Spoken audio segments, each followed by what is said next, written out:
Ela chegou de carroça, com uma trouxa pequena e um orgulho maior do que a própria dor. E a reação de Raimundo Ferro, o fazendeiro mais solitário do sertão do Piauí, mudou para sempre a vida dos dois.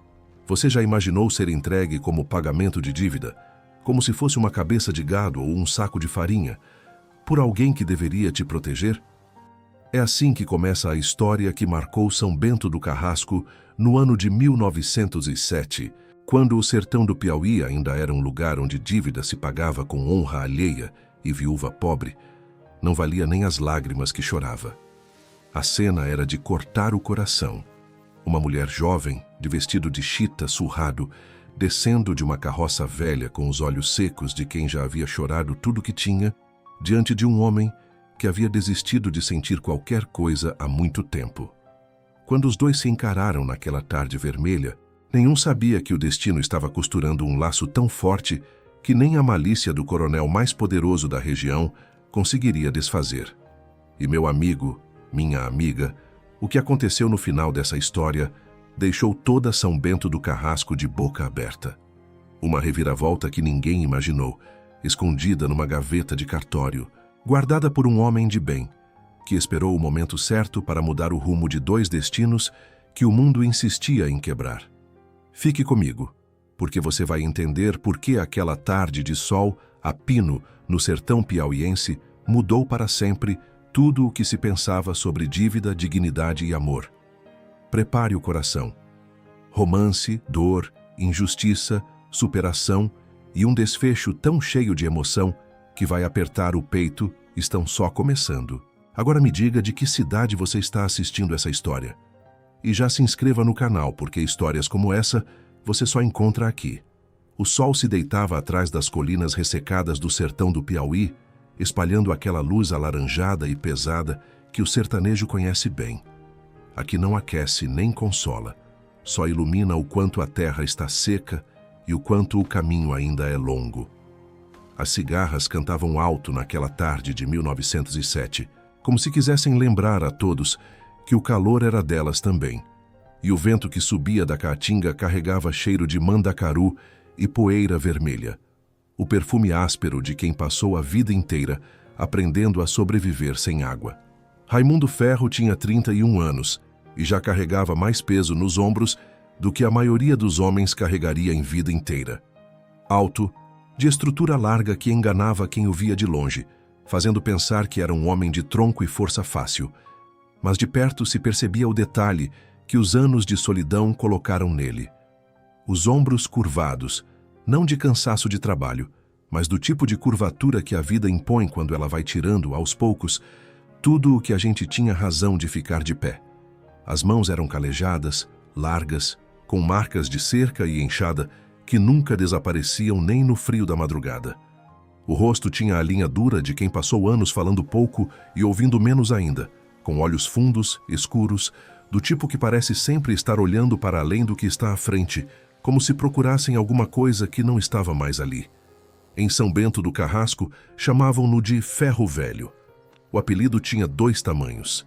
Uns diziam que era por causa da fazenda Beira Seca, herdada do pai com terra demais e dívida maior ainda, onde o pasto era magro e a água do poço baixava todo o verão como se estivesse com vergonha de aparecer. Outros, os mais velhos da cidade, diziam que o apelido era porque Raimundo parecia ter enferrujado por dentro desde que perdeu Benedita. Benedita, o nome que ele nunca pronunciava em voz alta, mas que dormia com ele toda noite, marcado no relógio de bolso que ficava pendurado na cabeceira da cama, parado nas 3 da tarde da sexta-feira, em que ela havia partido. Febre amarela, disseram. Levou num sopro, no 3º mês de casamento, antes que qualquer coisa além da promessa pudesse florescer. E Raimundo, que havia chegado ao casamento com o coração aberto como porta de rancho em dia de festa, fechou tudo depois disso com um cadeado que só ele tinha a chave, e passou a convicção de que amor era luxo de gente que podia se dar ao trabalho de sofrer de novo. A fazenda Beira Seca não era grande, mas era honesta. 42 hectares de terra que seu pai havia recebido do avô, com casa de taipa rebocada, galpão de madeira, curral de mourão bem finquido e um pé de ipê na entrada que florescia em amarelo todo o mês de agosto, como se não soubesse que o dono não tinha mais humor para a flor. Raimundo vivia com 3 peões e uma cozinheira idosa chamada Dona Cota, que cozinhava feijão e fazia café forte como poção, e que era a única pessoa no mundo com quem ele trocava mais de 10 palavras por dia. Os outros o respeitavam, mas mantinham distância. Era um patrão justo, o ferro velho. Pagava em dia e não descontava no salário de ninguém quando a seca apertava. Mas havia algo nele que afastava a conversa fácil, uma parede invisível, firme como a cerca de arame que cercava a propriedade, que dizia sem dizer: entre até aqui e não passe desta linha. Era com o cavalo Ruão que Raimundo se entendia melhor. Chestnut chamava o bicho, nome de fazendeiro que havia lido um livro em inglês e guardou a palavra sem entender bem o que significava. Conversava com o animal de manhã cedo, quando arreava para a vistoria do pasto, e à tarde, quando voltava e desenreava com calma, como quem respeita quem trabalhou junto. As noites eram do silêncio e do relógio parado. Havia 6 anos dessa vida. 6 anos dormindo num lado da cama, que nunca tinha sido ocupado por ninguém, além da sombra de uma promessa. E meu amigo, minha amiga, é assim que começa a história de um homem que tinha desistido de sentir, até que uma tarde quente de setembro de 1907 colocou na porta de sua fazenda uma mulher que não devia nada ao mundo, mas que o mundo insistia em cobrar. Foi o coronel Agenor Lustosa quem apareceu na porteira da Beira Seca naquela tarde de sol a pino, gordo como sempre, com o bigode espesso e os olhos pequenos de quem passou a vida inteira contando o centavo alheio. Ele veio a cavalo sozinho, o que já era sinal de que vinha com proposta, porque o coronel Lustosa nunca ia a lugar nenhum sozinho quando vinha brigar ou ameaçar, só quando vinha fazer negócio. Raimundo estava no galpão consertando um arreio quando ouviu o barulho das ferraduras no chão de terra, enxugou as mãos no pano velho e foi até a porteira com a calma de quem não deve nada e não espera nada. Ferro, disse o coronel sem descer do cavalo, o que era sinal de que não pretendia ficar muito. Tenho um negócio para te propor, uma coisa que resolve 2 problemas de uma vez, o meu e o seu. Raimundo cruzou os braços, não respondeu. O coronel era daqueles homens que precisavam de plateia para continuar, e Raimundo havia aprendido faz tempo que silêncio é a melhor resposta para quem quer te vender algo que você não pediu. O coronel explicou devagar, como quem está fazendo um favor muito grande. Marcelina Souza Ferro era viúva de Maneco Ferro, que havia morrido de cobra 6 meses atrás, deixando a mulher e a sogra inválida numa casinha de 2 quartos na beira da rua do mercado, com aluguel atrasado de 4 meses. A dívida era com ele, coronel Lustosa, que era o senhorio de meia cidade. A proposta era esta: Marcelina iria trabalhar na fazenda Beira Seca, cozinhando e lavando para Raimundo, e o coronel descontaria o aluguel mensalmente até zerar o débito. Todo mundo sai ganhando, concluiu o coronel, com o sorriso de quem sabe que a outra parte não tem muita saída. Raimundo ficou quieto um tempo, que pareceu longo para o coronel, mas que era apenas o tempo necessário para um homem de princípio pensar direito. Devia favores antigos ao Lustosa, sim, favores que custavam caro recusar. Mas havia uma linha que ele não cruzava, e disse isso com a voz baixa, firme, sem levantar o tom, que era o jeito dele quando estava mais sério do que de costume. Ela trabalha, mas é tratada com respeito. Qualquer palavra torta dos peões me responde diretamente. O coronel sorriu com os polegares no colete. É claro, Ferro, é claro. Naquela mesma tarde, com o sol já quase sumindo atrás das colinas, uma carroça rangeu pela estrada de terra da Beira Seca e parou em frente à porteira. Dona Cota foi a primeira a ver da janela da cozinha e foi até a varanda para olhar melhor. Raimundo estava no terreiro quando a jovem desceu da carroça. Ela carregava uma trouxa pequena, do tamanho de uma tarde, o tipo de bagagem de quem não tem o que guardar. O vestido de chita surrado estava limpo, passado a ferro com cuidado. Os cabelos escuros presos no coque simples, o rosto oval, com feições que seriam bonitas em qualquer circunstância, carregava naquele momento a expressão de quem foi à guerra e voltou sem bandeira, nem ferida, nem vitória, apenas com os olhos secos de quem havia chorado tudo o que tinha, e não tinha mais lágrima disponível para novidade ruim. Quando ela desceu da carroça e encarou Raimundo sem desviar o olhar, ele sentiu algo que não soube nomear naquele instante. Não era pena, porque pena você sente por quem está caído, e ela estava de pé. Não era desejo, porque desejo é quente, e o que ele sentiu foi mais parecido com reconhecimento. Como quando você olha para alguém e pensa sem palavras, este aqui também aprendeu a ficar em pé sozinho. E isso cria um tipo de respeito que não precisa de apresentação. Meu nome é Marcelina, ela disse, com a voz direta, sem tremor. Vim trabalhar. Eu sei, respondeu Raimundo, e abriu o portão. Não havia mais o que dizer naquela hora. As palavras importantes ainda viriam. Aquelas eram só o começo, o tipo de frase que ocupa o espaço, que o silêncio constrangedor deixa vazio. Enquanto dois desconhecidos aprendem que vão dividir o mesmo chão por um tempo, que nenhum dos dois sabe quanto vai durar. E naquele momento, sem que nenhum dos dois percebesse, o destino começava a costurar um laço que nem a crueldade do coronel Lustosa, nem a malícia da cidade, nem a própria dor dos dois conseguiria desfazer. A primeira noite na fazenda à beira seca foi estranha para os dois, mas estranha de jeitos diferentes.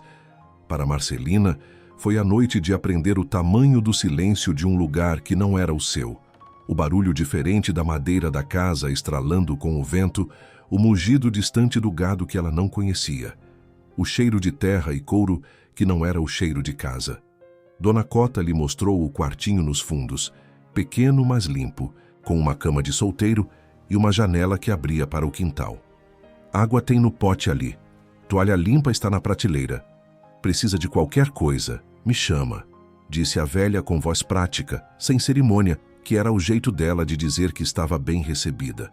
Marcelina agradeceu com um aceno de cabeça e fechou a porta. Sentou na beira da cama e ficou ouvindo o sertão falar na noite. Os grilos, o vento nas telhas, o som de um cavalo no estábulo trocando de posição. Pensou na sogra, Dona Ritinha, que havia ficado com a comadre Teresa até a situação se resolver. Pensou no Maneco, que havia morrido sem lhe dizer da dívida, sem lhe dizer que havia assinado papéis com o coronel em nome dos dois, sem que ela soubesse. Pensou em como a vida tinha um jeito cruel de sorrir enquanto arruma o chão debaixo dos seus pés. Mas não chorou. Tinha decidido que não ia mais chorar por aquilo que já estava decidido. Ia trabalhar, ia pagar o que devia, mesmo que o débito não fosse justo, e ia sair dali de cabeça erguida. Na manhã seguinte, Raimundo acordou antes do sol, como sempre, e quando foi até a cozinha para acender o fogão a lenha, encontrou o café pronto e o fogo já vivo. Marcelina estava de costas, mexendo a panela com a colher de pau, e o cheiro de café forte subia pela janela aberta com uma força que era diferente do café de Dona Cota, mais encorpado, com um cheiro que Raimundo não sabia nomear, mas que lembrava alguma coisa boa de um tempo que ele havia fechado a gaveta. Ela se virou quando ouviu os passos dele. "Bom dia", disse com a mesma voz direta de sempre. "O café está pronto. Tem cuscuz também. A Dona Cota me mostrou onde ficava o fubá." Raimundo ficou parado um momento mais do que deveria. Depois disse "obrigado" e se sentou à mesa. Eles tomaram café no silêncio. Não era um silêncio ruim.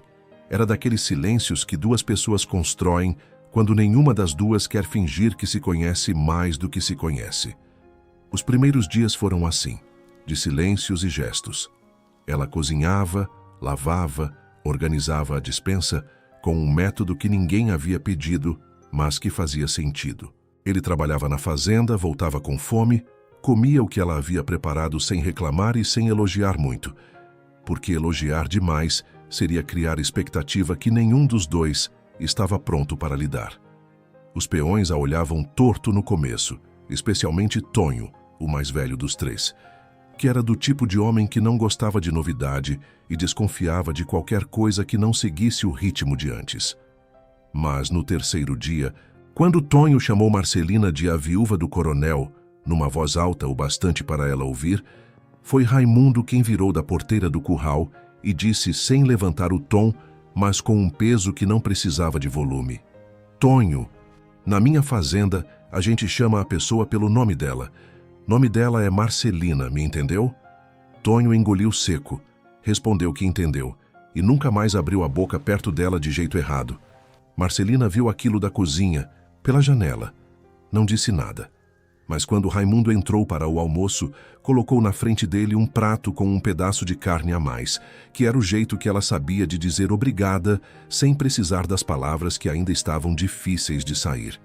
Foi na quinta tarde, quando o sol já baixava e o vento do sertão começava a ter aquele frescor enganoso que convida a sentar na varanda, que os dois ficaram no alpendre ao mesmo tempo pela primeira vez. Ele estava consertando um arreio com linha encerada, os dedos grossos movendo a agulha com uma delicadeza que parecia não combinar com as mãos que tinham aquela calma e aquela firmeza.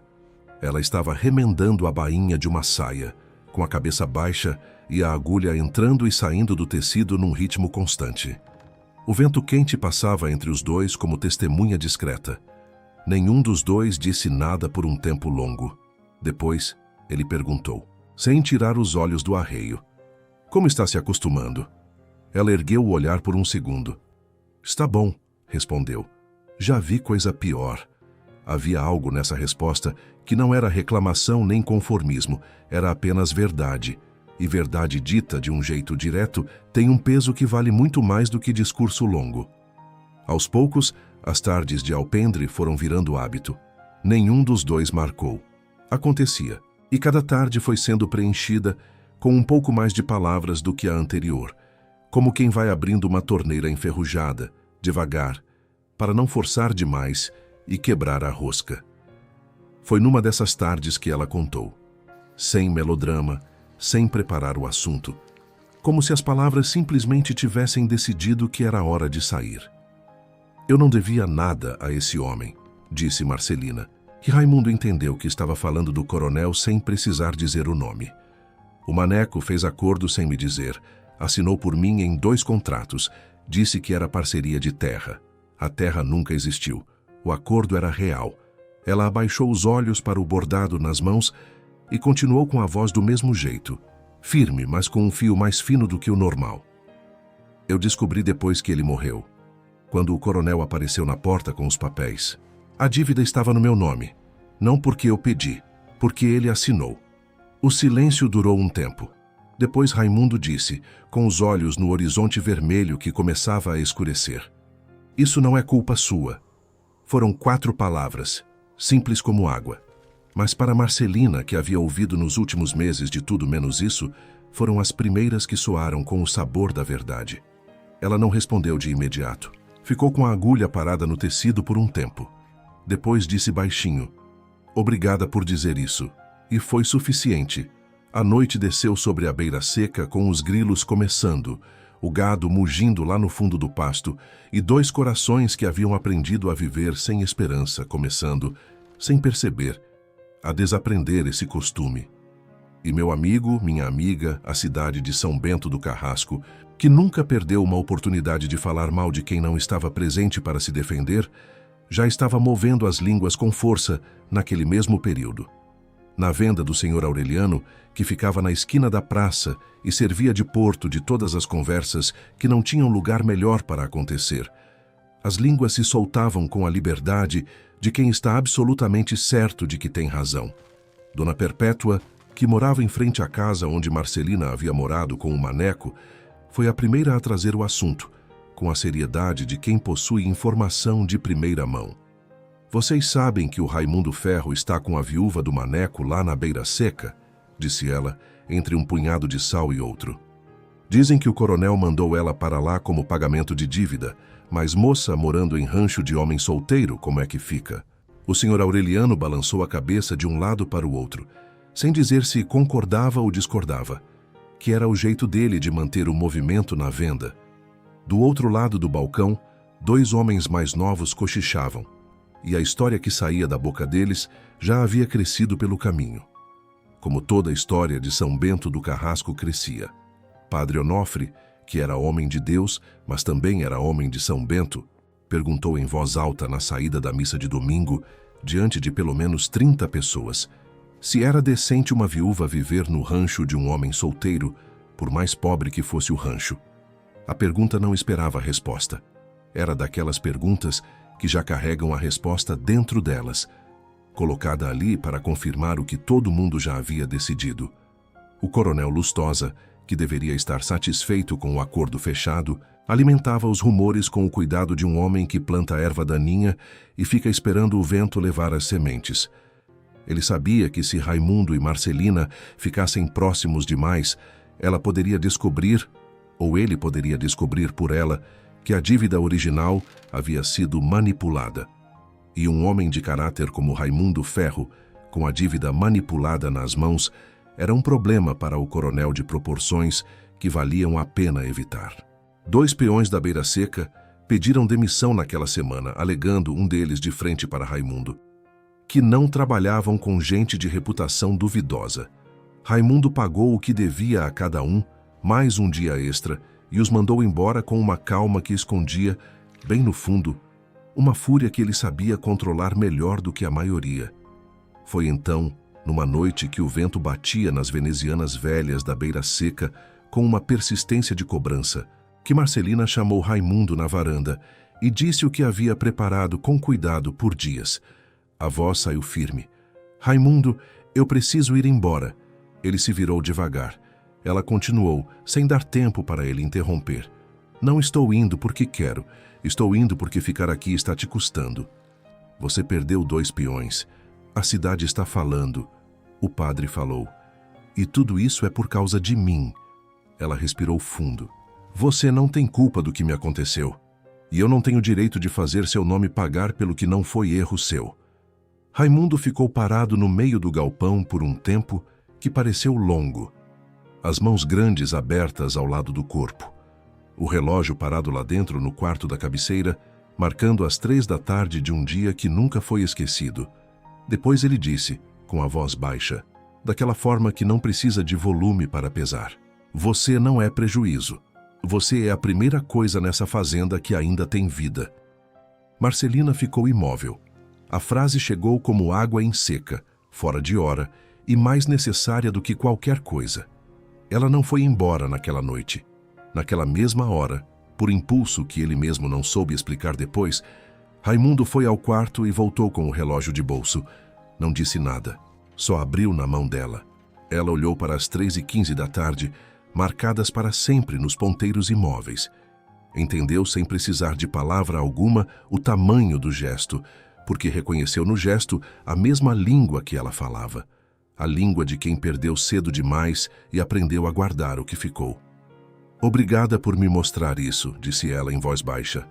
Raimundo enrolou os dedos em volta do relógio, guardou de volta no bolso e foi para o quarto sem mais nada. Mas havia algo diferente no jeito que caminhou. Um grão a menos de solidão nos ombros, que sempre carregaram mais do que deveriam. Os dias que se seguiram à noite do relógio foram diferentes. Não de um jeito grandioso, não com declarações ou mudanças visíveis que qualquer um de fora pudesse apontar.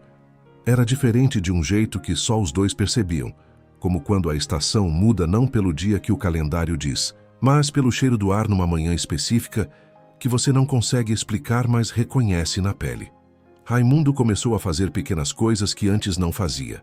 Deixava no fogão um toco de lenha a mais no fim da tarde para ela não precisar buscar no escuro. Trouxe da cidade, numa ida de suprimentos, um pote de erva doce que ela havia mencionado de passagem, sem pedir, só comentado que o café com erva doce lembrava a casa da mãe. Ela encontrou o pote na prateleira da cozinha numa manhã de terça, sem nenhum bilhete ou explicação, e ficou com a mão em volta do pote por um tempo antes de guardar, como quem segura uma coisa que não esperava receber. Ela, por sua vez, começou a sentar no alpendre um pouco mais cedo do que o necessário à tarde, sem que isso precisasse ter justificativa além do que era. Começou a perguntar sobre a fazenda com interesse verdadeiro. Como estava o pasto? Como era o sistema de rotação de gado que ele usava? Por que o poço baixava todo verão com aquela regularidade?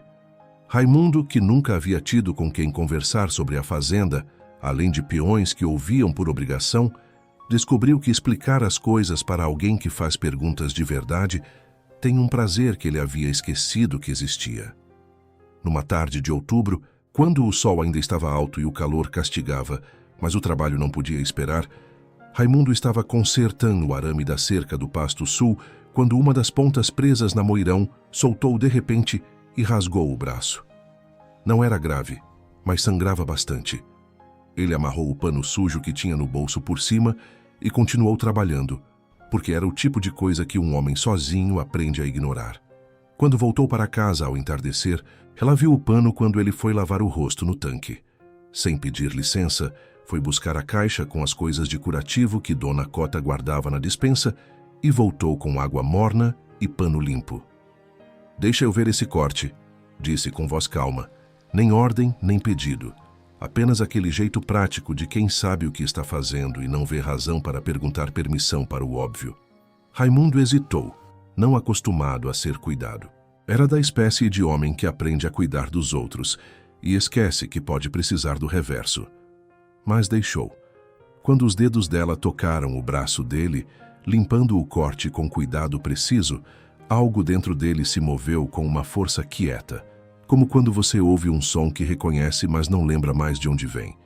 Não era só gratidão. Era algo mais profundo, assustador, mas bom. "Tem que amarrar direito", ela disse, sem olhar para ele, concentrada no curativo. "Se não fechar bem, a poeira entra." "Já vi pior", respondeu ele, mas não tirou o braço. Ela deu um nó firme e limpo no atadilho e só então levantou os olhos para os dele. Ficaram assim por um segundo mais do que casual, os dois sabendo que aquilo era mais do que curativo. Nenhum dos dois com vontade de ser o primeiro a recuar ou o primeiro a avançar. Foi Dona Cota quem quebrou o momento, chegando da cozinha com o pote de feijão, pedindo se Marcelina queria cebola no tempero. Os dois se afastaram com a naturalidade forçada de quem está aprendendo a desviar do que ainda não tem nome. A cidade, porém, não estava dormindo. O coronel Lustosa havia convocado uma reunião informal na sua varanda com o padre Onofre, o senhor Aureliano da Venda e 2 fazendeiros vizinhos, para conversar sobre o que ele chamou de situação delicada envolvendo a honra da região. Nessa reunião, que durou toda uma tarde de quinta com muito café e muito cálculo, o coronel plantou a ideia de que Marcelina estava aproveitando da boa vontade de Raimundo para enganar um homem simples e sozinho, e que alguém de bom senso deveria intervir antes que fosse tarde. O padre Onofre concordou com a sobrancelha franzida. Os outros ouviram, e a ideia, plantada com cuidado num terreno bem preparado pela fofoca das semanas anteriores, começou a crescer. Numa tarde de quarta-feira, enquanto Raimundo estava no pasto e Marcelina varria o terreiro, apareceu na porteira da beira seca um homem que ela reconheceu imediatamente. Era Clóvis, primo do coronel Lustosa, homem de uns 40 anos que tinha o jeito preguiçoso de quem delega o trabalho sujo, mas nunca está longe quando ele acontece. "Vim só ver como a sobrinha do coronel está se saindo", disse Clóvis, o sorriso largo e falso, como uma nota boa imitada. "Sobrinha?", respondeu Marcelina, firme, sem tirar a vassoura da mão. "Eu não sou sobrinha de ninguém aqui. Estou trabalhando. O que o senhor precisa?" Clóvis mudou de posição no cavalo, levemente desconfortável com a direteza. "O coronel só queria saber se você está bem tratada, se o ferro te respeita como deve." "Estou bem e sou respeitada", disse ela com os olhos nos olhos dele. "Pode levar essa notícia com você." Clóvis ficou ainda mais desconfortável, porque havia esperado outra coisa, queixas, medo, qualquer coisa que pudesse levar ao coronel como combustível. Encontrou só terra firme. Quando Raimundo chegou da vistoria e viu o cavalo de Clóvis na porteira, foi chegando com a calma calculada de quem já avaliou a situação a 200 metros de distância. "Clóvis, tem algum problema com a minha propriedade?", perguntou, parando ao lado de Marcelina. "Nenhum", respondeu Clóvis, já puxando as rédeas para ir embora. "Só uma visita. Próxima visita você avisa antes", disse Raimundo, com a voz que não precisa de ameaça para soar como uma. Clóvis foi embora, levantando poeira vermelha no caminho. "Fique comigo, porque é agora que a história começa a mostrar suas garras." Na semana seguinte, 2 fatos aconteceram quase ao mesmo tempo, o que às vezes o sertão faz. Precipita tudo de uma vez, como quando a chuva finalmente chega depois de anos esperando. O primeiro foi que Dona Ritinha, a sogra de Marcelina, adoeceu de verdade dessa vez, febre alta que a comadre Teresa não sabia tratar, e Marcelina precisou ir à cidade, passar uma tarde cuidando dela. O segundo foi que Raimundo, resolvendo uma questão de compra de gado com um criador de outro município, precisou passar 2 dias fora da fazenda pela primeira vez em meses. Esses 2 dias foram o tempo que o coronel Lustosa precisava. Quando Raimundo voltou, Dona Cota lhe contou com a voz baixa e preocupada que o coronel havia aparecido na fazenda durante a ausência dele, conversando com os peões, que era uma maneira educada de dizer que estava farejando, procurando alguma coisa que pudesse usar. O que o coronel não sabia era que havia esquecido de checar a gaveta do escrivão Zé das Letras, um detalhe que custaria caro mais à frente. Raimundo não disse nada, mas naquela noite, depois do jantar, ficou mais tempo que o habitual na varanda, olhando o céu cheio de estrelas que o sertão do Piauí costuma mostrar quando não há lua. E Marcelina, que havia voltado da cidade com os olhos mais cansados do que o usual, sentou ao lado dele sem que ninguém pedisse. "A Dona Ritinha está melhor?" ele perguntou. "Está melhor", respondeu ela. "A febre baixou à tarde." Silêncio. Depois ela disse, sem olhar para ele, com a voz de quem coloca no ar uma coisa que estava guardada há tempo. "Raimundo, você não precisava ter feito o que fez quando o Clóvis veio. Não estava pedindo que você me defendesse." Ele ficou quieto um momento. "Eu sei que não pediu", disse depois. "Fiz porque quis." Ela não respondeu imediatamente. Quando falou, a voz estava um fio mais suave do que o costume. "Obrigada por querer. E no sertão, às vezes, é isso o suficiente. Obrigada por querer." Os dias seguintes trouxeram algo que nenhum dos dois havia planejado. Risos, não gargalhadas, nada grandioso. O tipo de riso que escapa quando você não estava esperando sentir alegria. Ele riu quando ela ficou de boca aberta, descobrindo que o Chestnut, o cavalo ruão, comia a rapadura da mão da pessoa com uma delicadeza de moça bem criada. Ela riu quando ele tentou ensinar a Dona Cota a usar a nova balança de cozinha que havia comprado na cidade, e a velha insistia que sabia pesar as coisas pelo olho e que nenhuma máquina ia lhe ensinar o que a vida já havia ensinado. Eram risos pequenos, mas no sertão seco da beira seca, risos pequenos eram como flor de mandacaru, breve, inesperada e mais bonita do que qualquer coisa que se planta. Mas o coronel Lustosa não estava dormindo, e o que ele preparou nos dias seguintes quase acabou com tudo antes de poder começar. O documento chegou ao cartório de São Bento do Carrasco numa manhã de novembro, trazido pelo próprio coronel Lustosa em pessoa, com a solenidade de quem está fazendo uma coisa muito importante para o bem comum. Era um aditivo contratual, assinado e reconhecido em firma, que transformava a dívida original de 4 meses de aluguel atrasado numa quantia 3 vezes maior, acrescida de juros compostos que, segundo o documento, haviam sido acordados verbalmente na assinatura dos contratos originais com o falecido Maneco. O efeito prático era este: mesmo que Marcelina trabalhasse na beira seca por 2 anos, nunca terminaria de pagar. Era escravidão com papel passado. Raimundo soube antes de Marcelina, porque o escrivão Zé das Letras, que era homem de poucas palavras, mas de consciência calibrada, mandou recado pela mão do filho mais novo, um menino de 10 anos que chegou na fazenda no começo da tarde com um bilhete dobrado que dizia apenas: "Precisa vir ao cartório. Hoje. Urgente. Zé." Raimundo não perguntou 2 vezes. Selou o Chestnut e foi. Quando chegou ao cartório, encontrou Marcelina já lá, porque o coronel havia mandado aviso para ela também, com a crueldade calculada de quem quer que a humilhação seja testemunhada. Ela estava parada diante do balcão, o papel na mão, o rosto branco como cera, não de medo, mas do tipo de brancura que vem quando a raiva é tão grande e tão justa que esvazia todo o resto. O coronel Lustosa estava encostado na parede do fundo, com os polegares no colete, e o sorriso que Raimundo havia aprendido a odiar de longe. Ah, o ferro. Bom que veio. Faz testemunha da situação, disse o coronel com a voz alegre de quem está ganhando. Raimundo chegou até Marcelina, olhou o documento por sobre o ombro dela, leu com a calma calculada de quem está guardando a raiva para o momento certo. Depois virou para o escrivão. Zé, você trouxe eu aqui por quê? Zé das Letras era um homem de uns 60 anos, de óculos grossos e voz precisa, que havia passado a vida escrevendo a história de meio município e que tinha, no fundo de uma gaveta trancada à chave, uma carta que havia guardado há 2 anos esperando o momento certo, porque era homem que entendia que verdade tem hora de ser dita e que dizê-la cedo demais pode ser tão perigoso quanto tarde demais. Ele limpou a garganta. Abriu a gaveta com a chave que ficava no relógio que trazia no colete.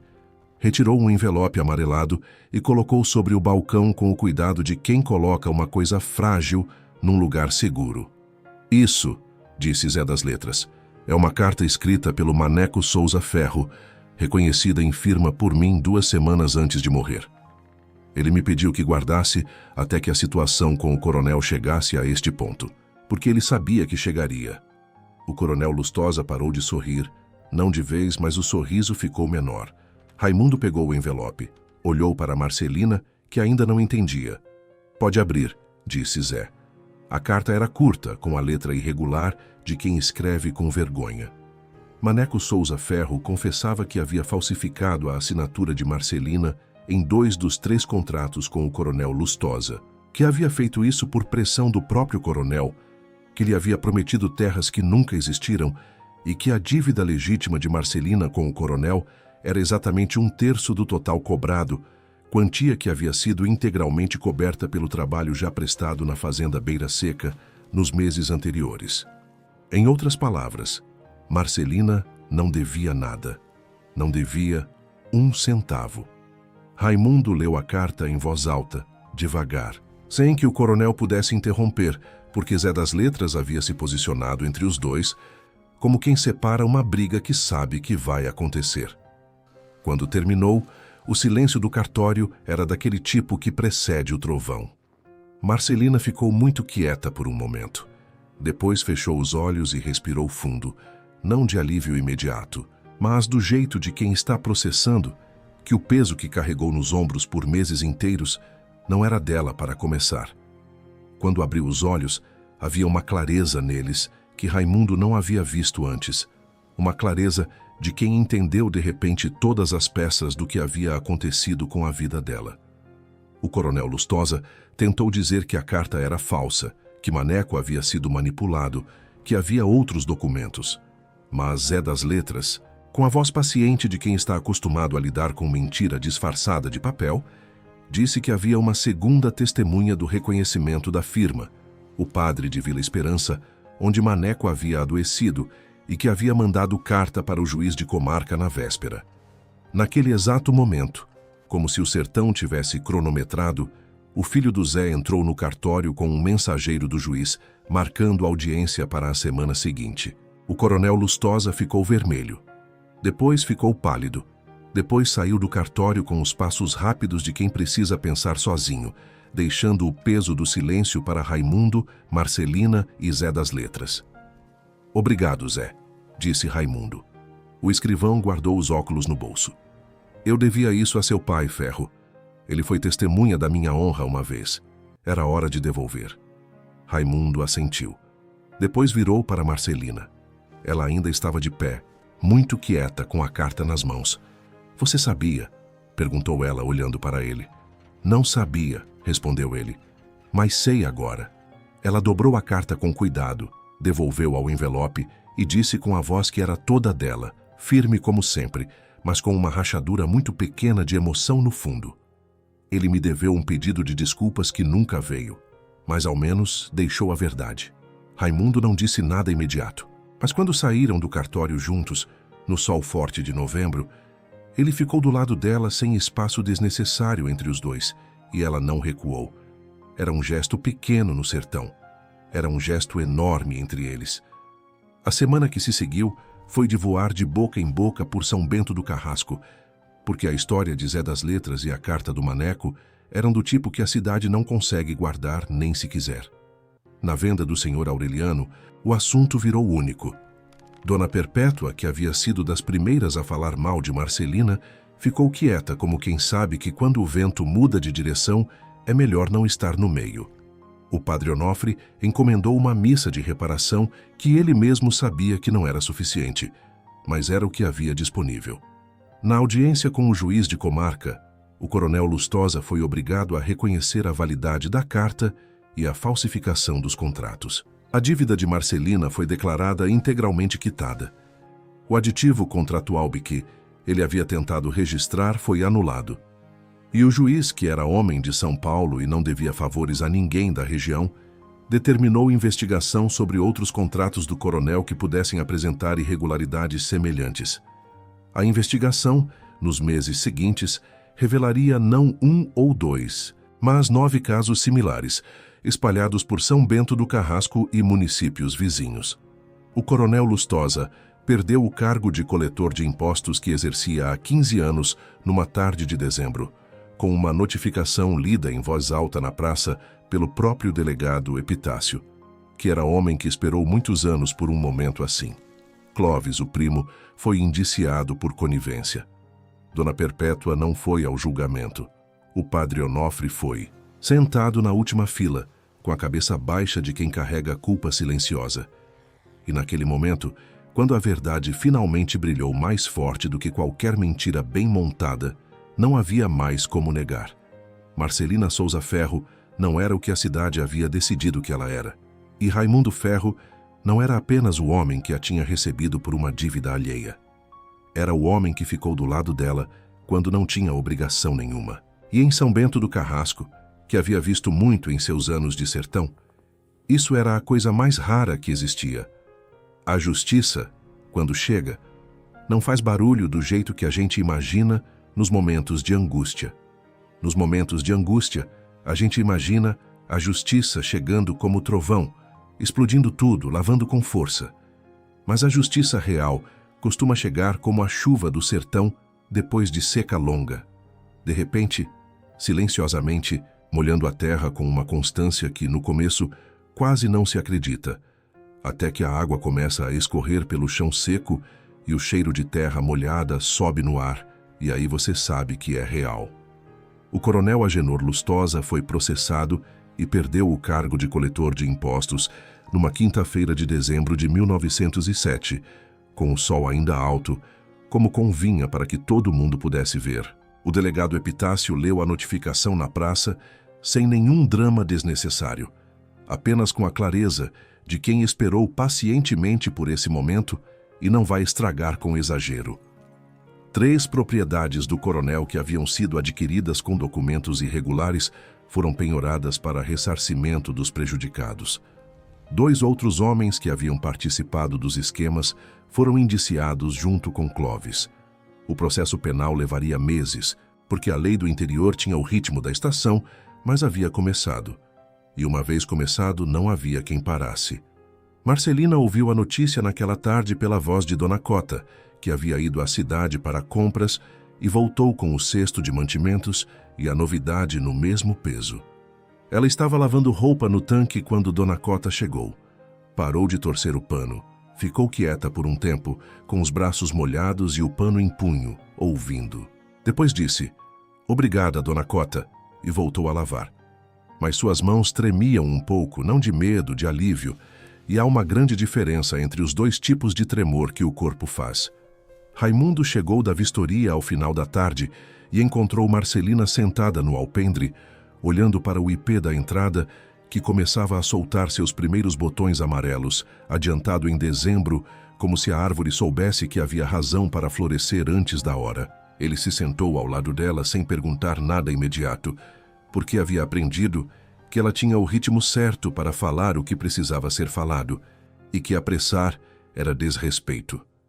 Ficaram em silêncio por um tempo, com o sol morrendo atrás das colinas e o sertão tingindo de laranja tudo que o olho alcançava. Dona Ritinha disse que quer voltar para a casa dela quando isso tudo se resolver, disse Marcelina, depois de um tempo. Disse que a comadre Teresa está cansando. Raimundo olhou para ela de lado. E você? Perguntou. Ela não respondeu imediatamente. Olhou para o IP por mais um tempo. Eu não sei onde está a casa dela, a minha casa agora, disse com voz pensativa, nem triste nem alegre, mas verdadeira. Aprendi a chamar esse lugar de casa nesses meses, mas sei que não sou daqui por papel nenhum, sou daqui por... Ela hesitou, procurando a palavra certa. Por outras razões. Raimundo se virou para ela de vez. A luz do fim do dia colocava nele uma luz dourada, que tornava o rosto mais suave do que o habitual. A voz que saiu era a voz de quem guardou as palavras por tempo demais e resolveu que guardar mais seria desperdício. Marcelina. Ela ergueu o olhar. Eu quero te dizer uma coisa que não sei se estou dizendo certo, porque não tenho prática em dizer. Mas se não dizer agora, não sei quando teria coragem de novo. Ela ficou muito quieta, com os olhos nele sem interromper. Ele respirou fundo, as mãos grandes pousadas nos joelhos, os olhos fundos e diretos como sempre tinham sido, mas com uma abertura neles que ela não havia visto antes. Desde que você chegou aqui, eu voltei a sentir que o dia tem alguma razão para terminar. Não é só o trabalho, é chegar e saber que você está. É o café da manhã, é a tarde no alpendre, é o jeito que você fala das coisas como se elas importassem de verdade.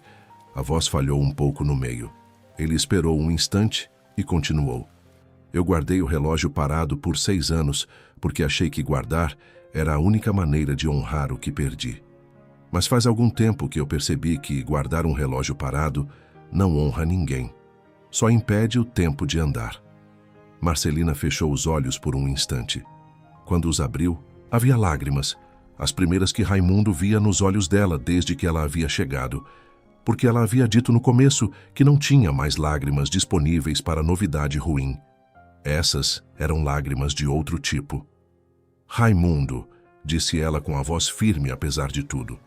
Eu cheguei aqui sem ter onde cair morta, carregando vergonha que não era minha e dívida que não era minha. E o que você me devolveu, sem pedir nada em troca, foi coisa que eu pensei que havia perdido para sempre. A noção de que eu tinha valor por ser quem eu sou, não pelo que eu devia, nem pelo que poderia oferecer. Ela deu um meio sorriso que tinha dentro dele toda a história dos meses anteriores. Não foi pouco o que você fez por mim, foi tudo. Raimundo se inclinou para ela, devagar, com o cuidado de quem respeita. Segurou o rosto dela com as 2 mãos calejadas, as mesmas mãos que abriam cerca e sabiam o jeito certo de pegar uma criatura com fragilidade, e olhou bem dentro dos olhos dela. Posso te pedir para ficar? Disse baixinho. Não por dívida, não por razão de trabalho, por escolha. Ela não precisou de um segundo para responder. Já estou ficando, disse ela. E o beijo que veio depois não tinha nada de tímido. Tinha o peso de 2 anos de solidão de 2 lados. Tinha a firmeza de 2 pessoas que já haviam perdido muito e que sabiam o que estavam escolhendo desta vez. Do lado de fora, o IP deixou cair uma chuva de pétalas amarelas no terreiro, porque agosto havia chegado antes da hora desta vez. E o sertão, às vezes, antecipa a festa quando entende que a razão é suficiente. Agora me diz, você já viu coisa mais bonita do que quando alguém que desistiu de sentir resolve tentar de novo? A notícia do casamento de Raimundo Ferro com Marcelina Souza Ferro correu por São Bento do Carrasco com a velocidade habitual das boas notícias, que é bem mais lenta do que a das ruins, mas que tem um sabor que as ruins nunca têm. A cerimônia aconteceu num sábado de março do ano seguinte, debaixo do ipê da entrada da Beira Seca, que havia florescido de novo naquela semana, como se soubesse que havia ocasião à altura. Padre Onofre, que havia pedido para oficiar a cerimônia como forma de reparação que nunca seria suficiente, mas era o que tinha de melhor para oferecer, veio de cabeça baixa e saiu de cabeça erguida. O senhor Aureliano fechou a venda no sábado de tarde, o que nunca havia feito em 40 anos para poder comparecer. Dona Cota passou 3 dias cozinhando as coisas que Marcelina havia ensinado a ela mesma, porque era justo que na festa da moça a comida fosse dela. Dona Ritinha, que havia curado completamente da invalidez que a tristeza da viuvez havia colocado nela, chegou na carroça da comadre Teresa com o vestido de festa que estava guardado desde o casamento do Maneco, porque ela disse que esse era o casamento que merecia o vestido mais bonito que ela tinha. Raimundo usava camisa limpa de domingo, engomada por Marcelina na véspera, e o chapéu que só usava nas datas importantes pousado na mão, porque não tinha como colocar na cabeça, com a cabeça tão cheia de coisa que não cabia mais nada. Marcelina usava um vestido de algodão branco simples, com o chale azul que havia pertencido à mãe de Raimundo, que Dona Cota havia guardado no baú por anos, e tirado naquela manhã com os olhos um pouco marejados de quem guarda coisas, esperando o dia certo de tirá-las. Zé das Letras foi padrinho, porque era o homem justo que havia guardado a verdade quando era mais fácil não guardar. O Chestnut foi amarrado no mourão mais bonito do terreiro com uma fita azul porque o Chestnut havia ouvido mais conversas importantes daquele ano do que qualquer pessoa presente. Os votos foram curtos porque os dois eram de palavras precisas. Ele disse: "Prometo ficar do seu lado mesmo quando o pasto secar, porque já aprendi que o que vale vive com seca e com chuva." Ela disse: "Prometo trazer o café antes do amanhecer todos os dias enquanto eu tiver força, porque descobri que acordar numa casa onde alguém me espera é a coisa mais boa que existe." Padre Onofre abençoou com mais emoção do que costumava. A cidade aplaudiu com mais sinceridade do que costumava. E o sertão, que tinha ouvido tudo do começo, ficou em silêncio respeitoso, que era o jeito dele de aplaudir. 6 meses depois do casamento, a fazenda Beira Seca era irreconhecível para quem a havia conhecido antes. Raimundo havia comprado 2 peões novos e reorganizado o manejo do gado com uma metódica que vinha, em parte, das perguntas que Marcelina havia feito nas tardes de alpendre, e que o fizeram pensar em coisas que havia deixado de questionar por preguiça de responder. O poço havia sido aprofundado por um técnico que o juiz havia indicado de graça como serviço de utilidade pública, como compensação pelo processo do coronel, e a água que subiu era mais farta do que qualquer um esperava. O Pasto Sul, reformado com a rotação que Raimundo havia testado desde o início do ano, estava verde de um verde que a Beira Seca não via há uma década, mas a mudança mais visível, a que todo visitante notava primeiro antes de qualquer outra coisa, era o cheiro. A fazenda Beira Seca cheirava a café forte de manhã, a terra molhada à tarde quando Marcelina regava as mudas que havia plantado no quintal, e a pão assando no forno de barro que ela havia convencido Raimundo a construir do lado da cozinha. Era o cheiro de casa quando casa tem sentido. Dona Ritinha veio morar nos fundos da propriedade, num quarto separado que Raimundo havia construído com as próprias mãos num mês de trabalho de fim de tarde. Ela plantava uma horta pequena com verdura e tempero que Marcelina usava na cozinha, e passou a ter a saúde que a tristeza havia tirado, porque, como ela mesma disse para a comadre Teresa, tristeza é doença que cura com companhia boa. Em novembro do mesmo ano, Marcelina e Raimundo souberam que estavam esperando uma criança, que chegaria no fim de junho do ano seguinte, exatamente quando o ipê da entrada florescia de novo. Eles não escolheram nome imediatamente. Ficaram sentados no alpendre por uma tarde inteira, apenas sentindo o peso bom do que havia mudado. Naquela noite, pela primeira vez em 6 anos, Raimundo tirou o relógio parado da cabeceira. Abriu-o na mão de Marcelina. Ela olhou para os ponteiros imóveis e para a foto de Benedita, que Raimundo havia colocado dentro quando casou com ela pela primeira vez. "Ela foi boa com você?" perguntou Marcelina, com a mesma direteza de sempre. "Foi", respondeu ele. "Não teve tempo de ser de outro jeito." Ela fechou os dedos em volta do relógio por um momento. Depois disse: "Então a gente guarda ela do jeito certo." E foi até a gaveta da cômoda e tirou um bilhetinho que havia escrito, dobrado pequeno, com a letra redonda e firme dela: Benedita. A mulher que abriu o caminho dobrou o bilhete e colocou dentro do relógio, ao lado da foto. Fechou. Voltou a pendurar na cabeceira. "Agora está bem guardada", disse. Raimundo ficou olhando para o relógio, pendurado por um longo instante. Os ponteiros ainda estavam parados, Mas havia algo diferente neles agora, como quando uma coisa encontra o lugar certo e para de parecer errada. Obrigado, Marcelina, disse ele baixinho, por tudo. Ela se deitou ao lado dele com a calma de quem chegou em casa. Obrigada a você, respondeu. E o sertão do Piauí, que havia ouvido a história inteira do começo, cobriu a fazenda Beira Seca com o silêncio dos grilos e o vento fresco da madrugada, que era o jeito que ele tinha de dizer boa noite para quem merecia descansar em paz. E assim se encerra a história de Raimundo Ferro, Marcelina Souza Ferro e a fazenda Beira Seca, que tinha o nome certo por muito tempo, até aprender que o nome era só provisório, que a beira da seca é também a beira da água que está por vir. Uma história de dívida que era injusta, de dor que era real, e de amor que não foi planejado por ninguém, mas que cresceu com a força silenciosa e persistente das coisas que nascem no sertão, sem pedir licença, sem garantia de chuva, mas com raiz tão profunda que nem a seca mais longa consegue matar.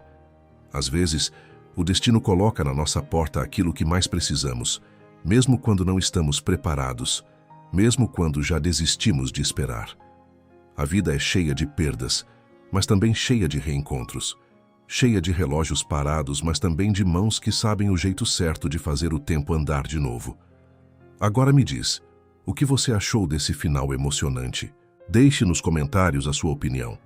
Ela é muito importante para nós. E se essa história tocou o seu coração, deixe o like, porque ele ajuda demais a chegar em mais pessoas que precisam ouvir histórias como essa.